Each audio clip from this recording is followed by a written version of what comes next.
Welcome to Tell Me Your Story, New Paradigms for a New World. I'm your host, Richard Dugan, and I thank you so much for joining us on the radio broadcast at 7 a.m. and 7 p.m. on a Sunday and Monday mornings at 1 a.m.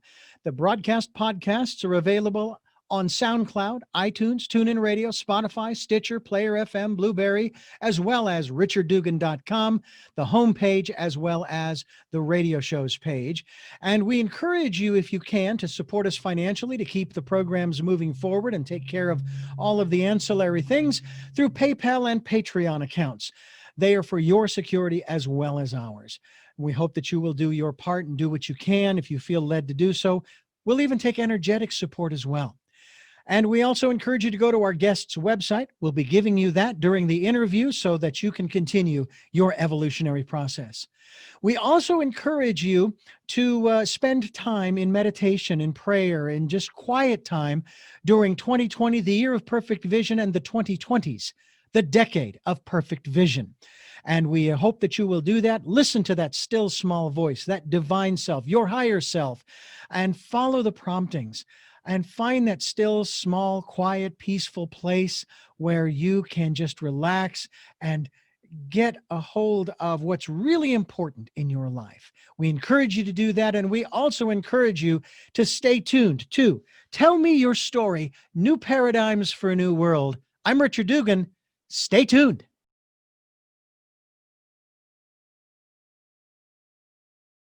Today we're going to be talking about. I love the title of her book. I would have worded it differently only because of the term, the phrase that I created on this program. However, it doesn't work as well in print. It works better the way her title is on the cover of her book: Thriving, Not Surviving.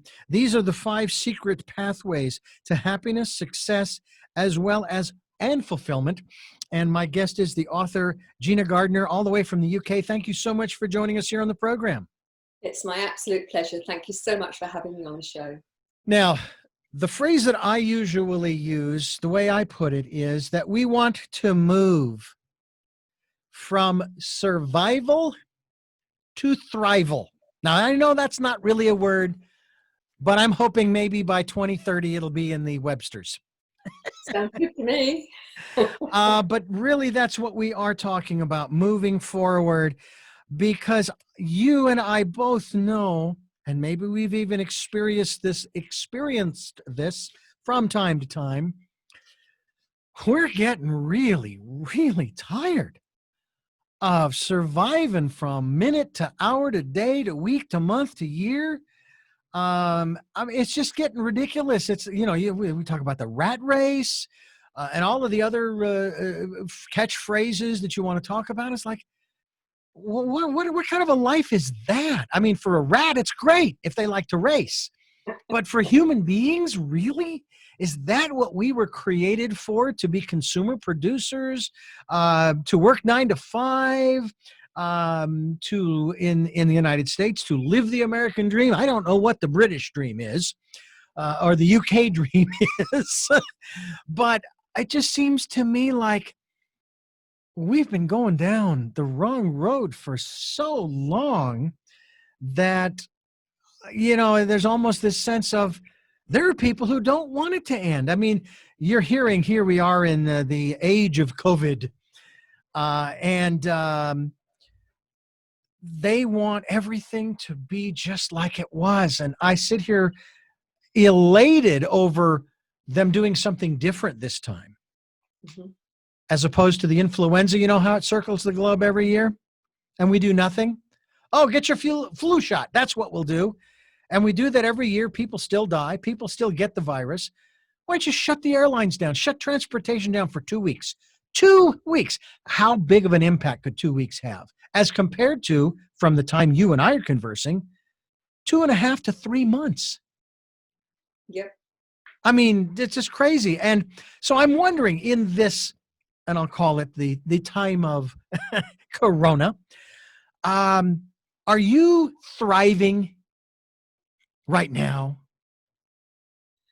My view is that, so far as I know, I've just got this one life. And so my choice, and it is an active choice, is to thrive. And I think one of the things that makes the difference between people who just survive and those people who thrive is that they recognize that the quality of our thoughts drives our emotions, it's driven by our beliefs, it drives our actions and our language. And it's our choice whether we choose to look at what's lacking and the things we can't do and all of the things that are wrong, or we choose to recognize the things we can do, be grateful for those things which we enjoy and which give us pleasure, and make an active choice to live the best life that we can. And, you know, I've had my challenges. I've learned to walk twice as an adult. You know, it's not that I've sailed through life and life has been easy, but I do recognize, and I've got absolute examples of where that mindset of I can and I will makes such a qualitative difference to the quality of life that we have. When did this concept, if you will, first come to you? When were you first made aware or become aware of this aspect of wanting to thrive and not just survive? I think, like many things, that you have a consciousness of it before you have a language that matches it. So I ran a school for the most part from a wheelchair for 20 years. And I could have focused very easily on what I couldn't do and I've sat at home and done nothing. But my recognition was that if I was going to live a complete life, then I had to do something differently. Part of it comes from my upbringing. You know, if I was ever fed up or bored or unhappy, my parents' view was go and do something useful, go and get on with something that interests you, and ideally something that will help someone else. And that's been really important for me. But I think that the time that it really became very clear to me that I had an active choice to make was after a second failed back surgery, when, having learnt to walk to the bottom of my very small garden, and that had taken me 18 months. I'd been able to do that for 3 months when I ruptured another disc and had failed back surgery for the second time. And so I came out of hospital.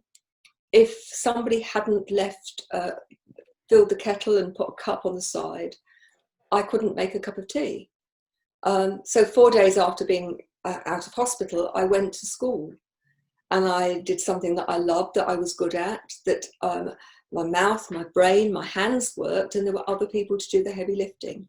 And I recognized, I think, at that time, it stopped being something that was just what I did, to be actively recognizing that it was my choice to focus on what I could do. It was my choice to be happy in any day, because even when things were bleak, and there were times when they were, the sun still shone, the flowers still flowered, I still had good plumbing, I still had good friends and family. And so I could choose to collect gratitudes during the day. I could choose to be happy. I could choose to do things that made me feel fulfilled. And that's true for anybody. You choose to collect gratitudes. Tell me about that. Our brain is rather like an old-fashioned record, and we get stuck in the groove of our thinking and our actions and our behaviours. The research shows that 95% of our thoughts don't actually cross our conscious mind at all, that they go into these habitual circular thought processes which are the same. So when things happen, we react to them without conscious thought. We get triggered and then we react to those. Collecting gratitudes is a great way to recalibrate the brain. And it's very simple, costs nothing. The way to do it is from the moment you wake up until just before you go to sleep, is to notice things which give you pleasure, which make you feel positive. And when you do that, you are in the moment, and actually that's the only thing we've got, because the past is gone. The only thing we can do is learn from it, and we never know if the future is going to come. So let me give you some examples. Morning, even now, is still like resurrection rather than getting up, because that's when I feel I'm stiff, I hurt, and I really struggle in that first part of the morning. So for me, every morning, my first gratitude is when I get under a really hot shower, and then I make a cup of tea, and I look out at my garden, and my cat makes me laugh. And it could be that somebody phones me and says hi, or it could be that I read a good book or enjoy a good meal. I make collecting gratitudes very easy, and I collect them all the way through the day. And then just before I go to sleep, I scan the day and I choose my top 5. So as you go to sleep, you're going to sleep on a brain that is focusing on the positive. And I've used this now with hundreds of clients. And one of the interesting things is, within a couple of weeks, clients who've been depressed, anxious, stressed, start to report that they're feeling more positive. Now, it's not the only thing they do, but it's one of the really simple strategies that I give pretty well everybody, because it makes you notice things, be in the moment, recalibrate the brain in a very different way. There are lots of techniques for doing just that too, recalibrating the brain. In that, I am familiar with, because I had the great privilege of interviewing a guru, a swami from the self Inquiry Life Fellowship. They have a monastery here in Montecito, California, and he says that there is a school in England that teaches Sanskrit. Mm-hmm. Not necessarily for the purposes of using it in day-to-day life. I don't know where you would, but for the purposes of recalibrating the brain, rewriting the neural pathways. Yes. For thinking differently. That's just one. What are some of the methods that you have found in your work that have helped people to, so to speak, rewrite those synapses, those neural nets, that neural network, if you will, that has helped them to move into that space of thriving and out of that space of just surviving? So there are lots of things. Our perception creates our reality. Okay. Now, it's not the only reality, but it is our reality. So, and our perception is based on our beliefs, and our beliefs are often installed when we're very little, and often because of a chance remark, and we believe it's true, and then we look for evidence that it's true, and we make it true. So, give you an example. You're in a park, there's a dog, and there's 2 people. The dog approaches the first person, who says to the dog, "Hello, boy, you're just like the dog I had when I was little," knows exactly how to approach the dog. The dog wags its tail. Their belief that all dogs are friendly is confirmed. The other person was bitten when they were small. When the dog appears and comes close to them, they start to squeal and wave their arms. The dog gets frightened and growls. Their belief that all dogs are a threat is confirmed. And so one of the ways to recalibrate the brain is to question your beliefs and your perceptions, and to also question the motive that you assume. So if somebody walks down the road by you that you know, and they don't say hello, is your first thought, how rude, or have I done something to upset them? Or is it, I wonder what's going on, are they all right? And so the thought processes behind the way in which we deal with our beliefs, our perceptions, and our understanding of motive all have a huge impact on our sense of well-being and sense of self. And so part of that thriving, that recalibration, is first of all awareness, and recognize, as I say, your beliefs are not necessarily cast in stone. Are they serving you? If you believe you're not good enough, you're too fat, you're too tall, you're not rich enough, you're too young, too old, that's your reality. And you'll make decisions and choices based on that reality. If you believe you can't, it's a done deal. Believe that you might not be able to, you're going to make different decisions to the belief that I will succeed, but I don't quite know how yet. So you may be familiar with Roger Bannister. I mean, he ran the first 4-minute mile. Yeah. But many people aren't familiar with the fact that he was told before he ran the 4-minute mile that if he ran that fast, he would die because he wouldn't get enough oxygen. Now, when you look at the full film footage, there are men in white coats holding oxygen bottles in the vain hope that they'd be able to resuscitate him. Now, I find it fascinating that not only did he do it, bearing in mind the risk that he was told he was running, but what interests me more is that within 30 days of him running that fast, over 30 other people had done the same. Why? Because they believed it was possible. Yeah. And if I may, I'd like to share a personal story which is quite pivotal for me in terms of recognizing that I was self-limiting. Now, you need to take on board here that I was the principal of a large school, and I ran my large school mainly from a wheelchair. Whilst I was a serving principal, I worked for the government as an advisor, and I worked for the National College of Leadership and the London Institute as a trainer facilitator. Not all at the same time, but to bring a budget into school. And I travelled the country in my wheelchair. But when I retired from the principalship in 2004, I wanted to study neuro-linguistic programming. And I went off to do the course, and having done all of my training with them, I decided to go and see as many people using NLP as possible. And I ended up at the Excel Centre, which is a big conference centre in the East End of London, on a Tony Robbins course. Now, I'm sure your listeners are familiar with Tony Robbins. Now, I have to tell you, I was very cynical. I thought, huge American, lots of hype, there's going to be razzmatazz, but nothing of great substance. How wrong could I be? So I arrived at the course, and in the morning, the first morning, he was talking about a program that he was going to run in California. And I thought, I fancy that, but I dismissed it. At that time, I could walk a very, very few steps.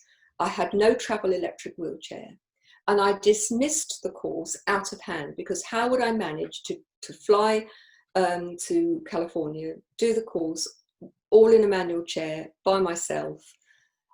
Just thought it's not going to be possible. Now, at the end of that day, we did the fire walk. And for those who are unfamiliar with that, you walk over hot coals in your bare feet. And if you're in the right mindset, you don't get burnt. Please don't try it at home. You need it to be done under very controlled circumstances. I was thrilled that with some help, I managed to do the fire walk. It was the furthest I'd walked, albeit aided, for many years, but I was determined to do it. And I was absolutely chucked to little mint balls as I sat back down in my wheelchair. The guy behind me was a double amputee, no legs below the knee. He tipped himself up onto his hands, and he walked across hot coals on his hands. And that was a paradigm shift for me, because if he could do that on his hands, how was I self-limiting?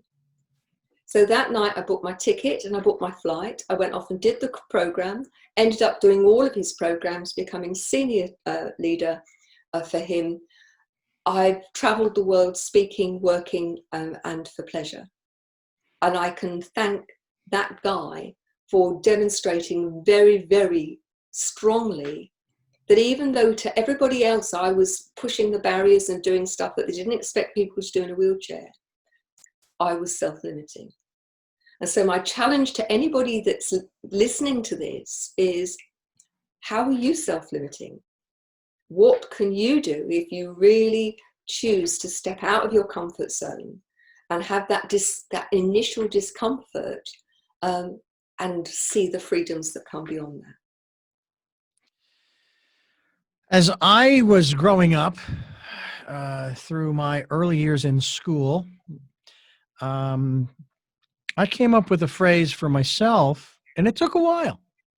And that phrase was perceived limitation. Mm-hmm. And when you think about someone who is legally blind, you think, well, they can't do a whole lot because they can't see where they're going. Well, believe it or not, I was bicycling everywhere, to and from school and this and that and the other. Even had a paper route in 8th grade and all through high school, all 4 years of high school. Loved it. Absolutely loved it. Bicycled all over Phoenix, Glendale, Scottsdale. I think I even rode out into Tempe once, although I always thought about the return trip thinking, okay, you know that if you go out further and further, you do know you have to go back the other way.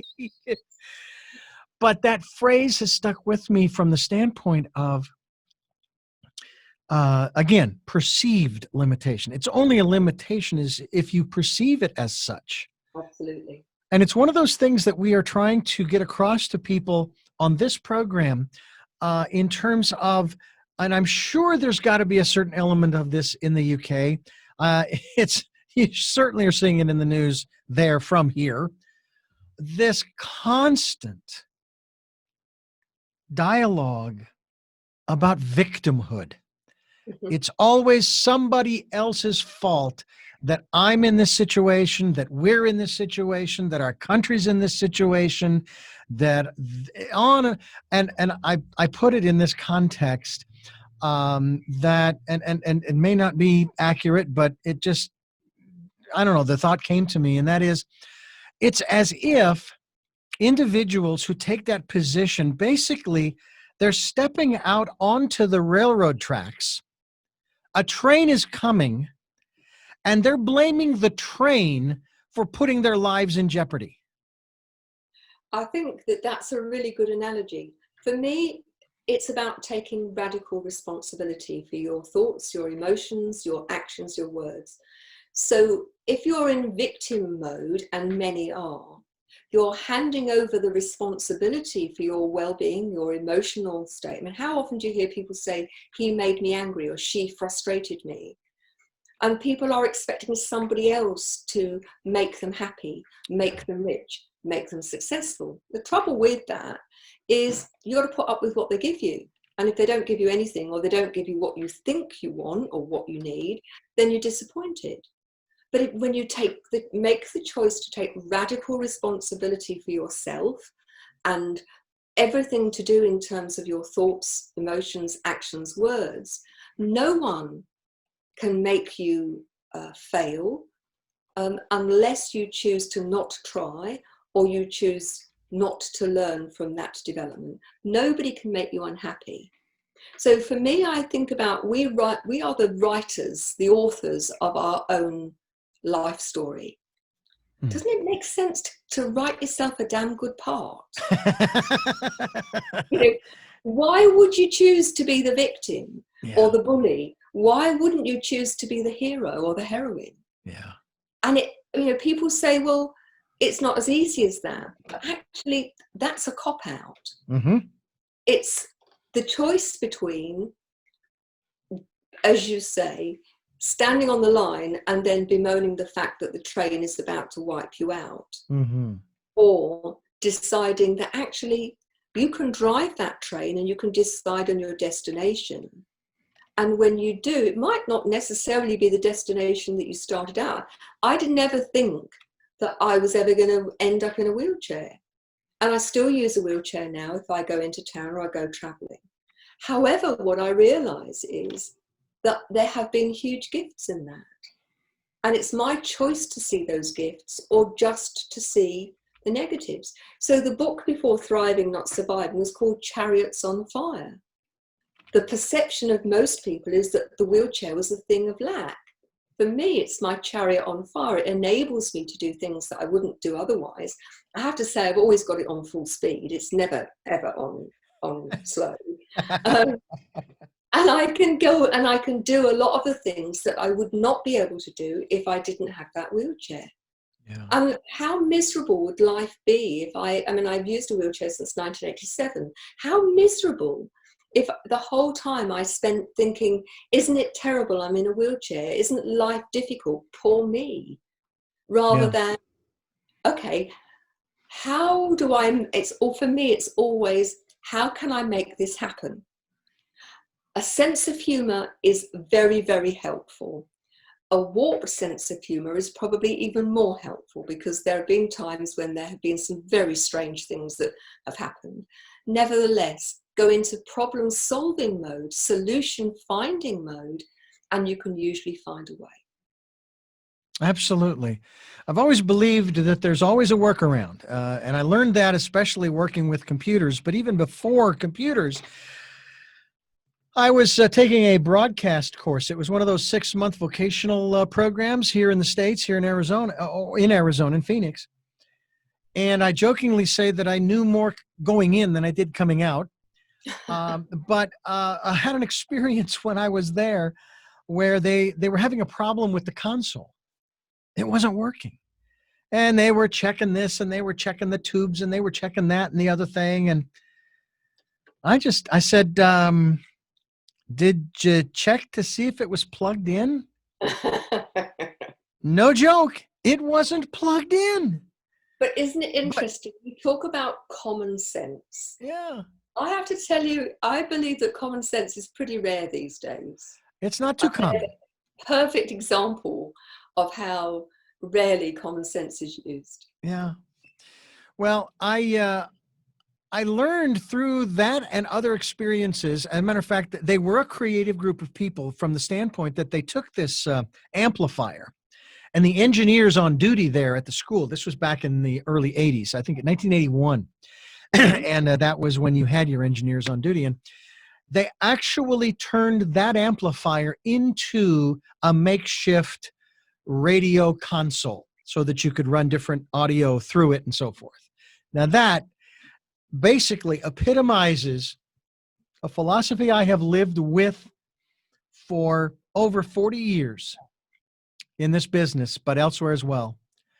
You work with what you have until you get what you want. Yep, I would agree. And when I was working for different stations through my career back in Phoenix, each one had a little bit better equipment, a little bit better equipment. And then in 1998, I worked for a station that started to incorporate computers for automation. Went to another station after that. And of course, that first station, they were actually building the computer, which I learned how to build in the mid 90s. I learned how to build computers. Loved it. It was a lot of fun. And then the next station I went to, they already had them built. They were already programmed and everything. And I learned how to use them and got over the fear of finding that little red button somewhere on the keyboard that if I hit that little red button, it's going to blow everything up. And then moved on to one station after another until I'm now here in Santa Barbara, California, working with multiple computers. I now have online access to those computers. We're now doing these kinds of programming and interviews with Zoom and Skype with our regular programmers, which is really incredible. And again, you work with what you have until you get what you want. Now, what if none of these people wanted to do remote broadcasting using these platforms? Well, then we would be losing all of our programs, all of our revenue, and the station would shut down. I'd be looking for another job or filing for unemployment and waiting until I could go out and look for work. So I find it very interesting that in this day and age, in what we're faced with right now, there are people out there, and I'm sure that in England there as well, in Britain there, Gina, that you've got people who are being unbelievably creative and entrepreneurial and Yes. saying, all right, I understand that this is the situation. That doesn't mean that I have to sit here and, so to speak, and just take it. So It's let's, interesting, isn't it, that during times of crisis, more millionaires are created than in times of boom. oh And yeah, why is that? Is because those people are those that see the possibilities, that don't close down and start to say, poor me, what can you do? But start to really look around to see where the gaps are, to see how can I, and I'm not talking about people who are profiteering, I'm talking about people who truly make great yeah, businesses hmm, at times of difficulty. And it's because they are open to the possibilities. that's it. It's it's the difference between, you know, a door that's bolted and locked and a door that is open and you can see on the other side. Yeah. And you know, sometimes it takes a bit of courage, but ultimately we have the choice. And those who choose to stay in their comfort zone, I've always done it this way, why should I change? You know, we were talking earlier on about neural pathways and rewiring the brain. That need to stay in your comfort zone, to stay with what you know, is the hot wiring of cavemen and women. Because in those days, anything that was new and different was an absolute threat to your survival. But it's interesting, that same wiring is working today, and we think we're so evolved, but actually we're not. And those people who are prepared to step out of their comfort zone, open the door of possibility, and those who want to stay with the same old, they're going to wither and die, because the genie's out of the bottle now. And the normal we go into is going to be a new normal. We're never going to go back to where we were. So in the UK, many people who were told you can't work from home, we haven't got the security, we haven't got the technology. Now we're working from home very successfully. People who said, oh, I don't want to do technology, I don't want to do that Zoom and that Skype thing, are now doing family quizzes, group choirs, working using Zoom, doing international meetings without the travel time and cost. Things are not going to be the same, and people need to wake up to that and look for the possibilities. You know, that's an interesting thing that you say. And of course, we hear this phrase over and over again, the new normal. And I the one thing that I am so fascinated by is the fact that, as I mentioned earlier, we did something different this time. We shut the country down. We shut the global markets down. We stopped people from moving from one place to another, from traveling. And that was something different than what we were doing with the influenza over the decades. And at the very least, at least this time, we will get a different result. Now, whether or not we like it or not, I don't know. But there are some people. Yeah, but some people are making the best of it, like you said.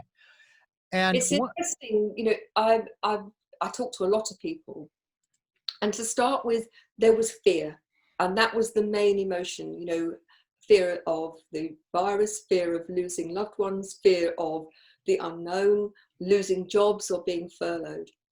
Now, I don't know about in the US, but the next phase was people using humor.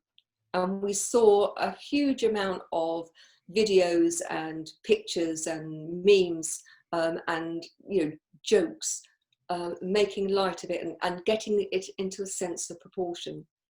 What I've found that has been so heartwarming has been there's huge amounts more awareness of one another, of connection, of kindness. There seems to have been a recalibration from junk values about, you know, have I got the latest designer something or other, to actually it's people that count.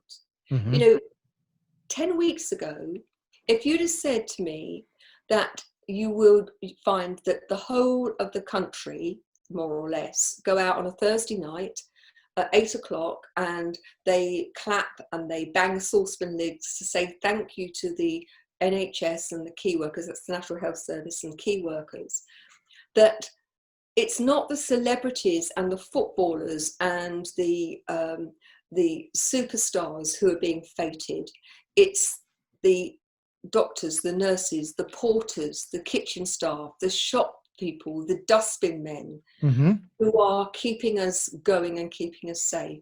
And for the first time in my living memory, those people are being valued in a way that they were never valued before. Yeah. I'd like to think that those values, that shift from junk values, which I think is one of the main reasons why there's so much depression, to true value of valuing one another. You know, the environment has had a chance to have a recover. I mean, the spring in the UK has been absolutely beautiful. You know, we can see evidence of nature recovering in just those short weeks because we're doing something different. And I just hope that we continue. You know, that's one of the things that I know that people are pointing to right now and saying, please do not forget what is happening in the natural world and how Mother Nature is, quote unquote, bouncing back or recovering or healing herself.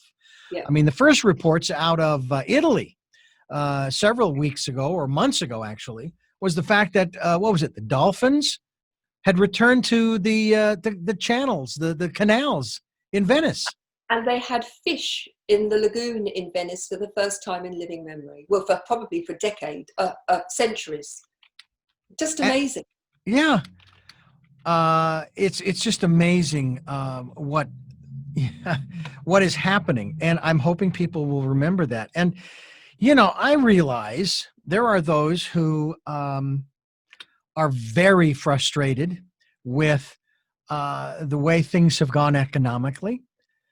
But maybe that's a sign for us that maybe we need to think of new ways of doing things. I realize there are those who are so pro oil. They're saying there is no way you can stop the petroleum industry. You just can't do that because too many things are made from petroleum oil. Well, that's fine. We can still make stuff from it, but do we have to keep burning it? I think we've been living in a throwaway society. We've been Yes. so profligate with resources. We've assumed that they are infinite, and they're not. Yeah. And, every generation that you look back on has in some way improved things, we think, for the next generation moving forward. And I think that if you look at what happened in the 20th century and now in the 21st century, that we have that's been turned on its head. That there are things we have been measuring success by material things, and the casualty, I think, have been, for me, the things that are really important, which are things like relationship with ourselves, and every relationship we have is reflected in the relationship we have with ourselves, the relationship we have with the earth, Mother Nature.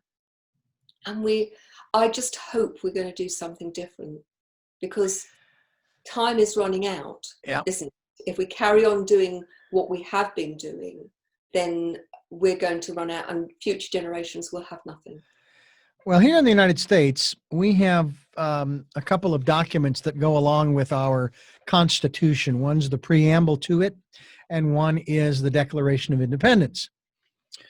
And in those documents, it talks about these inalienable rights of life, liberty, and the pursuit of happiness. And in I believe it's the preamble, it talks about, no, I take that back. I think this is the Declaration of Independence. It talks about, it talks about promoting the general welfare. Mm-hmm. And it also talks about securing the blessings of liberty to ourselves, present generation, Yeah. and our posterity, future generations. So I've been asking the question of my guests over the last few weeks on this program, how do you balance the inalienable rights of life and liberty, freedom and individuality, with the concept of promoting the general welfare and preserving for our posterity? Now, you don't have to use those words. I don't know what documents England is under, but these concepts are universal, these two concepts, and they're not diametrically opposed. I did an interview not long ago where we talked about that, and I sort of realized that it's okay to be an individual, but to what extent are you an individual when you forsake the general welfare of your community, of your state, of your nation, of the world? Can you talk a little bit about that in the context of thriving, not surviving? I think it's very clear to me that, yes, you have a right to be, we are each unique. There's only one of us. That we have a right to happiness. However, I think it has to come with the radical responsibility that we do it in a way that does no harm to other people and to the environment, that we are all connected, and we are not only connected to one another, but we are connected to the environment. If we allow all of the bees to die because of pesticides and because of the way in which farming is done, humanity will have no food. We will die out as a species, along with most of the other species of the earth. If we pollute, we may, during that time where we're polluting, we may survive and feel as if we're thriving. But ultimately, the impact of that is going to be negative on us and on others. So for me, it has to come with that balance. You think about the scales of above the courts of justice. Mm-hmm. So yes, there's my happiness, my independence, all of the my stuff, but that has to be balanced with the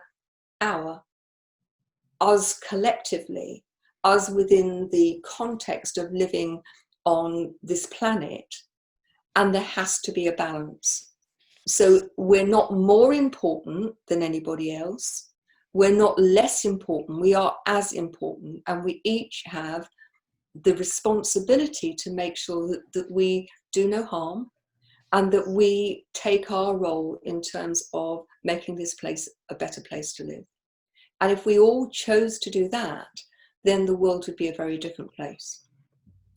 You know, and unfortunately, this virus has dominated the news, so we don't know what's going on elsewhere in the world, as far as some of these skirmishes between peoples that were going on before this thing really started going. I mean, I don't know if maybe they all caught it and died, or they're all sick and they have to wait until they get well to go back to fighting.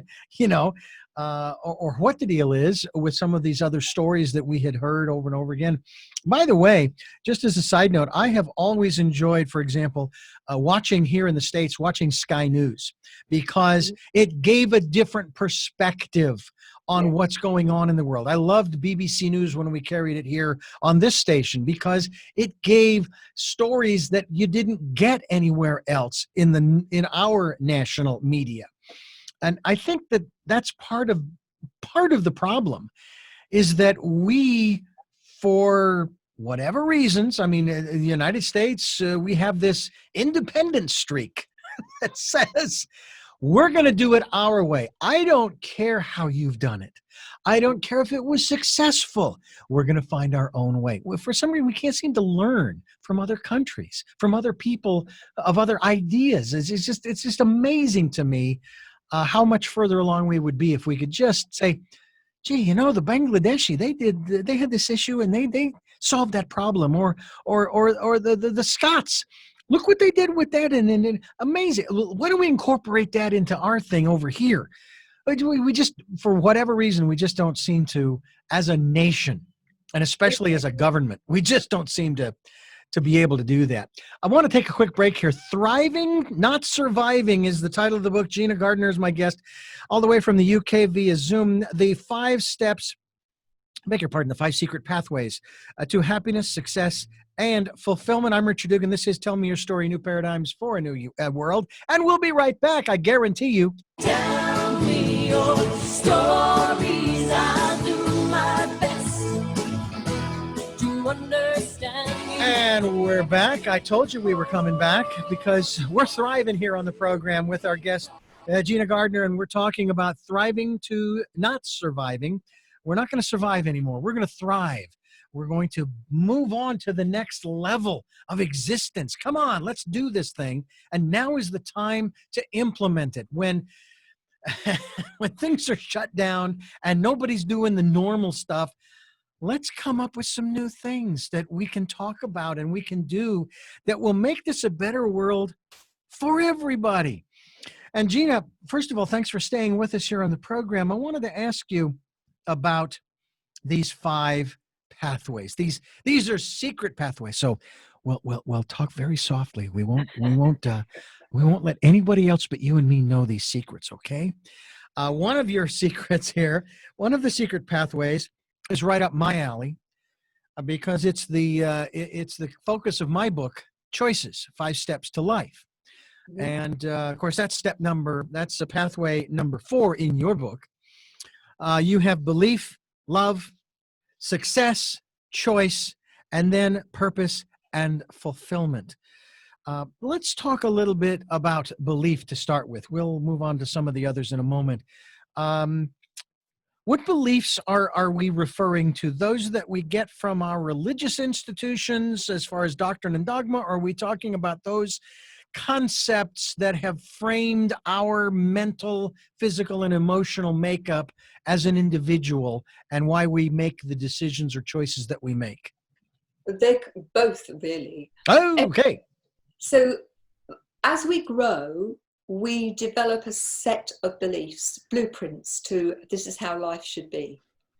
And those beliefs are very often shaped by comments from our parents. We're often conditioned by our parents and by school and by our peers to have beliefs about ourselves. Are we worthy? Are we enough? Are we clever? Are we clumsy?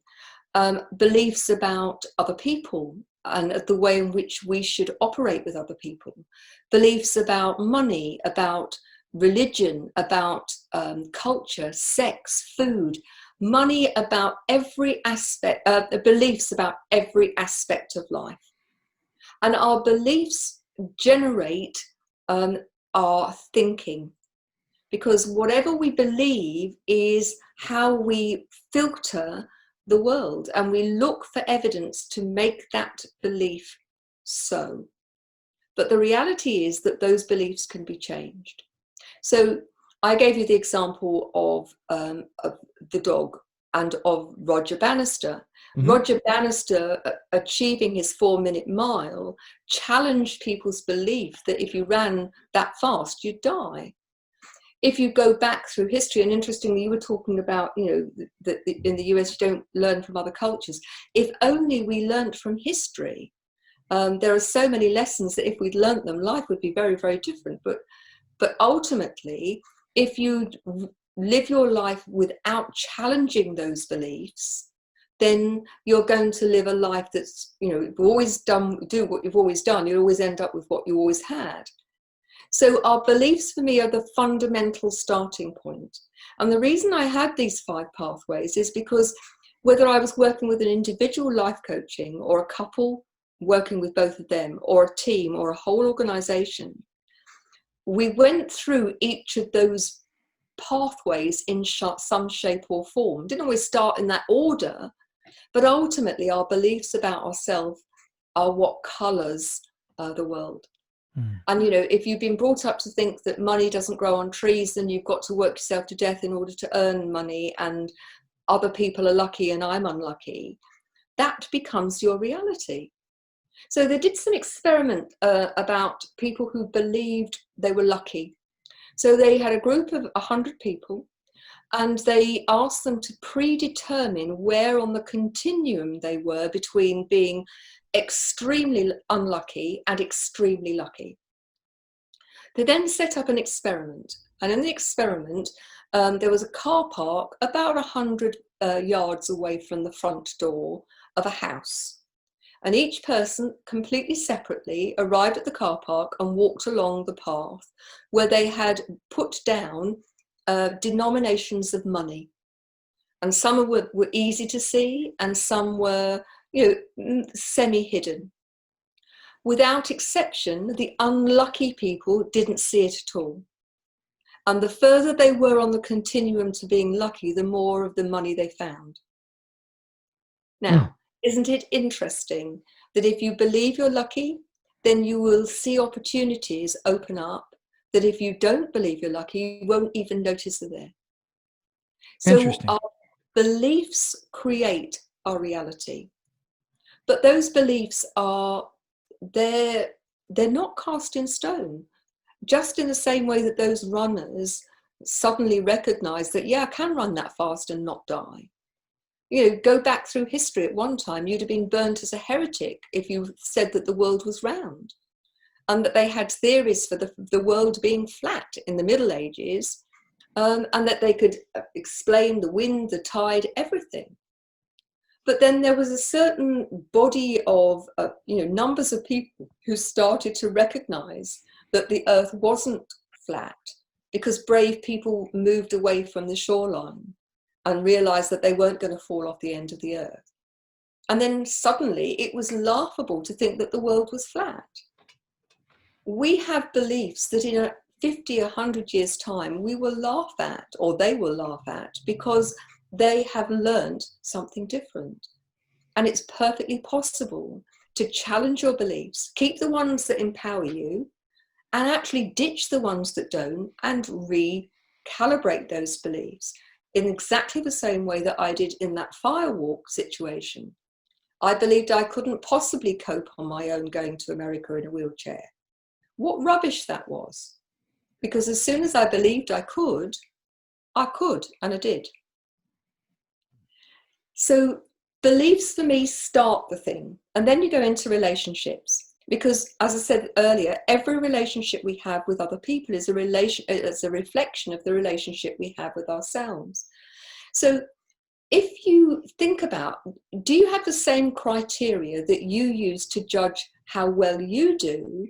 And is that the same criteria as that you use for everybody else? Because it's really common for people to say to other people and really believe it, that was brilliant, well done. But if somebody says that to them, they say, oh no, it was all right, but it wasn't great. Mm-hmm. That we have a very different set of criteria for ourselves. And so for me, it's about treat yourself as a best friend, no better, but no worse. Yeah. And that if you do that and you've got a strong sense of being enough, then you won't put up with people bullying you. Bullies probably won't try because they'll recognize that you're not being a victim, that you will be able to be assertive and you won't need to be aggressive, that you will create loving, interdependent relationships rather than toxic, dependent relationships. So relationships, whether they're personal or professional, the same principles apply. Then we go into success. Now, interestingly, most people don't define what success looks like.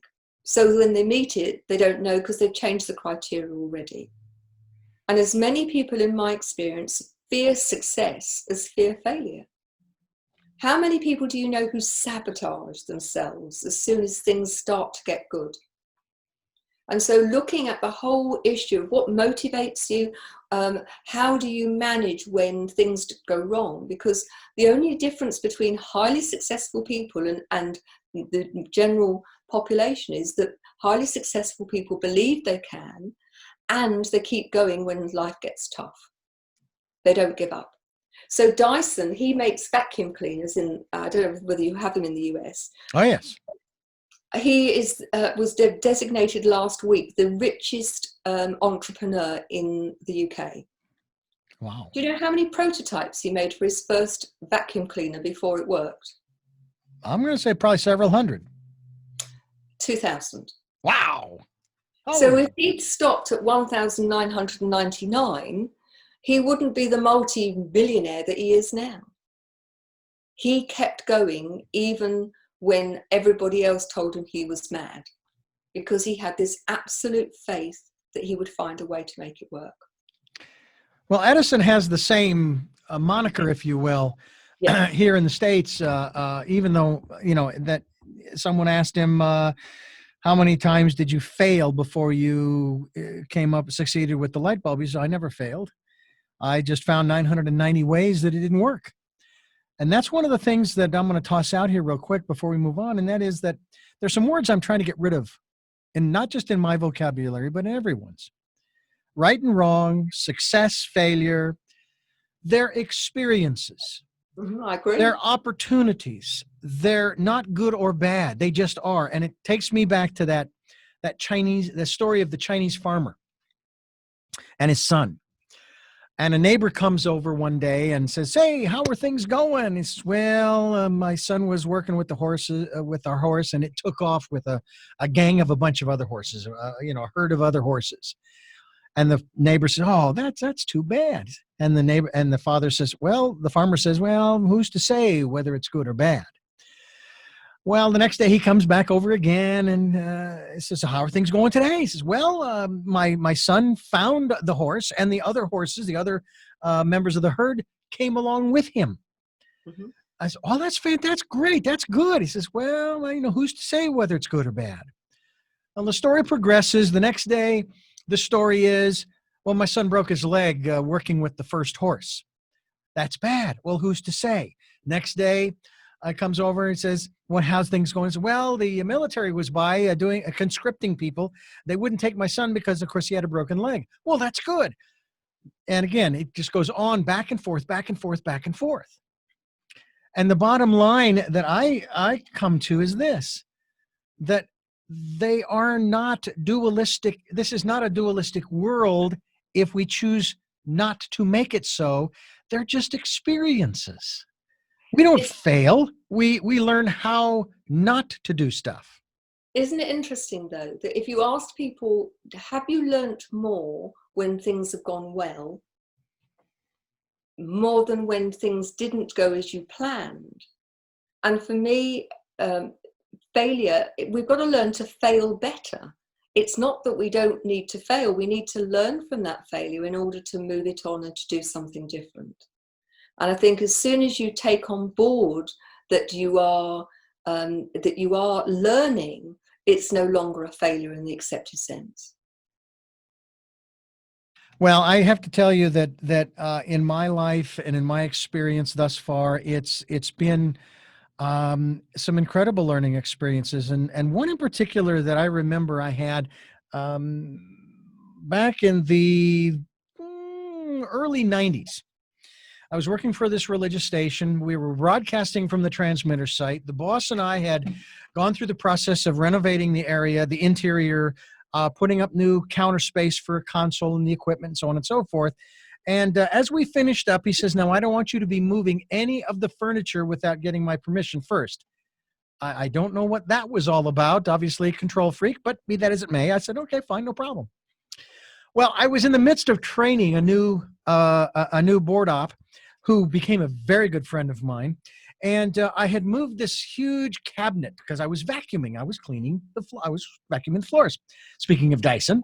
And he happened to show up. My boss showed up. And he went ballistic because I had moved this cabinet. So he took me into the transmitter room and he reamed me a new one. And I couldn't sleep for 3 days. It was that horrific. And I had completely forgotten about why I had moved the cabinet.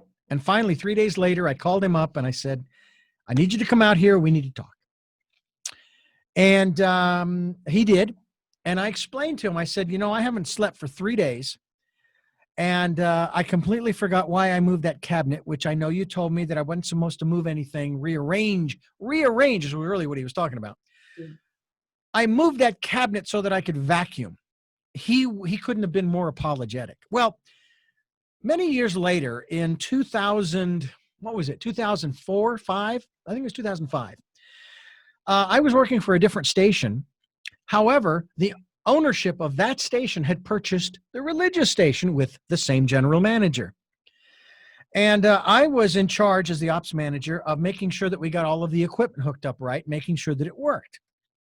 So I'm being told by the automation company as well as the switching company, oh, no, you can't do that because blah, blah, blah, blah, blah, blah. This is what I was told. And I tell the chief engineer, no, we can't make the change until we get the new code. And he was just like, you got to be kidding me. And eventually what happened was he quit because I wouldn't let him do his job. So I'm called into that GM's office, and the old GM was sitting in a chair in the conference room. And I'm going, I've kind of been here before. So what I did was I took what is called an open body posture, put both feet on the floor, hands on my knees, and I just sat straight up, and I had to do everything I could to keep from laughing. Mm-hmm. And the general manager of that station, he just went on, and he's circling the conference table and circling, and the other guy's just sitting there watching. And the guy's just going on and on and on and on and on. Didn't fire me. And because I knew I hadn't done anything wrong, I didn't take it in. And eventually the chief engineer did come back. And then it turns out the information that I was being given, though accurate, in terms of what I'd been told wasn't entirely true. And that's what I told the chief engineer. I says, look, I cannot go forward based upon, I have to go forward based upon the information that I am given. And until that's updated, I can't move forward. And I realize that frustrates you, but there's nothing I can do about it. I am responsible for making sure that everything is working. So anyway, the long and the short of it was that second experience, I learned from the first one. And and again, I told the manager in that little meeting with the conference room, a conference table, I said, look, this is what I was told by these two companies. And that's what I'm sticking by. Now, if you want to override me and let the chief engineer do what he wants to do, then that's fine. It's not my station. I'm just here to facilitate. But, it's up to you. He left things as they were. And finally, I got the go ahead and we made the transition to the new equipment. But it's one of those things, Gina, that I don't think a lot of people realize. Many people get caught up in that emotional cycle, and they can't get out. And that's where the second secret pathway of love is.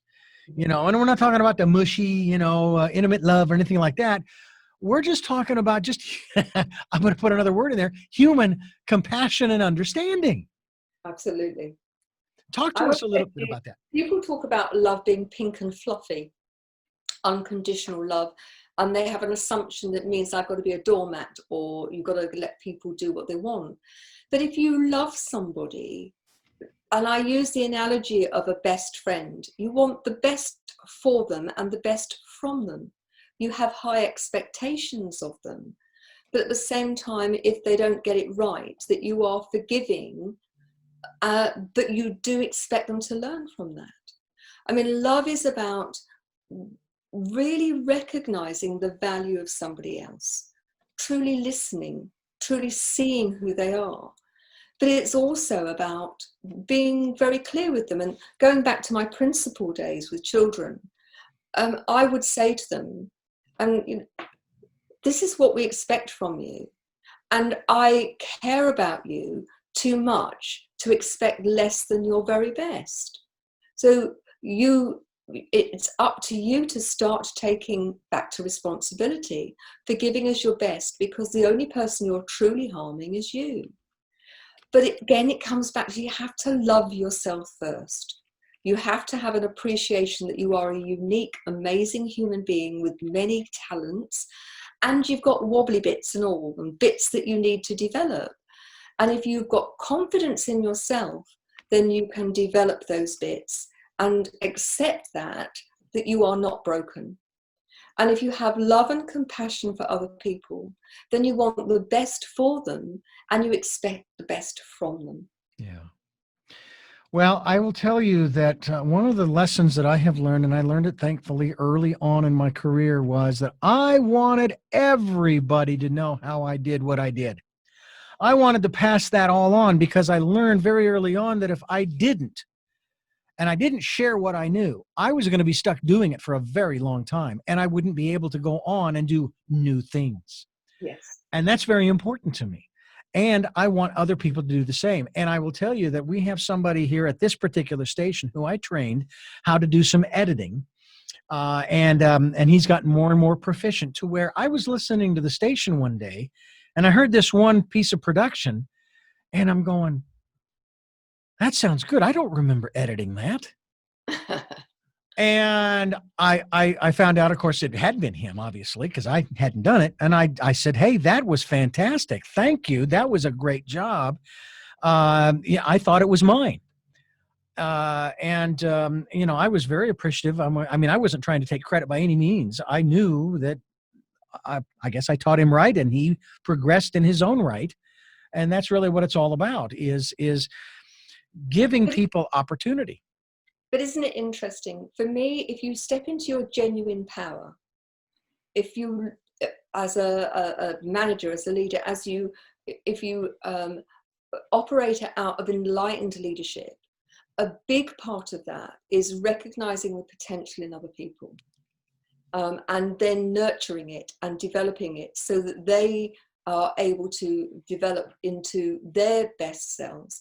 And I think when we step into our genuine power, we, rather than diminishing someone and making them feel small, I mean, I think the need to be seen to be right is so highly overrated that ultimately, that by recognizing our own power and nurturing the power in others, that we end up each in their own way being stronger, and collectively being able to achieve things that you wouldn't have been able to dream of if everybody had been kept in their place because somebody wanted to feel important. Yeah. You sometimes wonder why you have disgruntled employees. And a lot of times it's because the people above them and or around them are too busy protecting, quote unquote, their turf.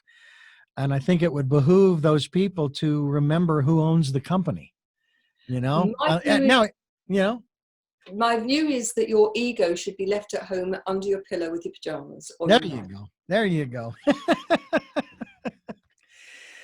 Well, Jenny Gardner, I want to thank you so much for sharing with us. I know there's a whole lot more we can talk about. Thriving, not surviving, the 5 secret pathways to happiness, success, and fulfillment. And of course, there are 3 others that we have not touched upon, but I think it would behoove you to pick up a copy of the book and learn more about success, choice, as well as purpose and fulfillment.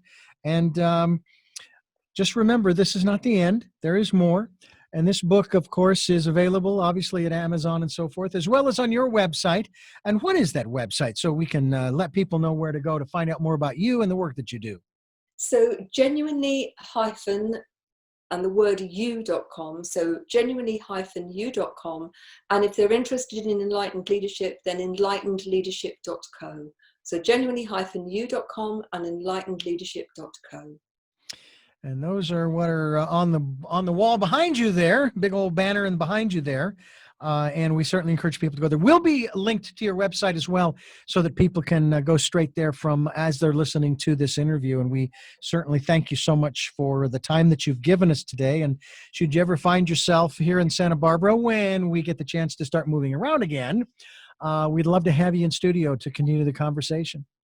That would be absolutely fabulous. Thank you so much for having me as a guest. I've really enjoyed it. You're very welcome. I have 3 final questions for you, but I want to remind our listeners that we are here Sundays at 7 a.m. and 7 p.m., Monday mornings at 1 a.m., streaming live at richarddugan.com, as well as the podcasts on SoundCloud, iTunes, TuneIn Radio, Spotify, Stitcher, Player FM, and many other locations. And if you'd like to support what we're doing, PayPal and Patreon accounts are there for you. And we thank you so much in advance for everything that you are going to do for us. We'll take energetic support as well. 3 final questions for you. And again, thank you for giving us so much time. Question number 1 is, who is Gina Gardner? Who am I? That's a really interesting question. I am someone who is passionate about helping people step into their power. And I am someone that loves life and recognizes that life isn't a spectator sport. What is it that you hope to or want to achieve through the work that you're doing now? I have a mission, and my mission is to positively impact on 1 million people in the next 5 years through the development of enlightened leadership. And that's leadership with integrity, compassion, and the courage to do what's right rather than what's expedient. And my big dream is that as that becomes established, that we will then run programs for young people and for parents. And it will become the start of a foundation that will go on long after I'm gone. And finally, what is your life's purpose? Well, my life's purpose is to help people feel empowered, to help people recognize they have endless potential, and that by stepping into theirs, they can help other people find and step into theirs. And so it will ripple out like a stone going into a pond. Number 1 international best-selling author Gina Gardner and Thriving, Not Surviving, the 5 Secret Pathways to Happiness, Success, and Fulfillment. And I thank you for listening to Tell Me Your Story, New Paradigms for a New World, giving you choices and knowledge of those choices to help make your dreams come true. Until our next broadcast podcast, love to love.